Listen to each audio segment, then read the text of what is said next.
ఏక్ భారత్ శ్రేష్ఠ భారత్ కోసం ప్రధాని మోడీ గారు 4 శక్తివంతమైన స్తంభాలను సూచించారు. మొదటిది సాంస్కృతిక ఐక్యత. మన సంప్రదాయాలు, పండుగలు, యోగా వంటి విలువలు దేశాన్ని ఒక కుటుంబంగా కలుపుతున్నాయి. రెండవది భాషా ఐక్యత. వందలాది భాషలు మన సృజనాత్మకతను ప్రతీకలు. ప్రతి భాషకు గౌరవం, ఇదే భారతీయత. మూడవది వివక్ష రహిత అభివృద్ధి. పేదరికం, వివక్షను తొలగించి ప్రతి ఒక్కరికి సమాన అవకాశాలు అందించడం.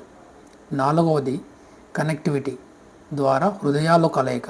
వందే భారత్ రైళ్లు, హైవేలు, డిజిటల్ నెట్వర్క్లు ఇవి మన దేశాన్ని దగ్గర చేస్తాయి. ఈ 4 స్తంభాలపై నిర్మితమైన భారత్ వికసిత్ భారత్ వైపు అడుగులు వేస్తుంది. మనమంతా కలిసి ముందుకు సాగుదాం. ఇది నరేంద్ర మోడీ గారు ఏకతా దివాస్ రోజు స్టాచ్యూ ఆఫ్ యూనిటీ నుంచి ఇచ్చిన సందేశం. Thank you so much.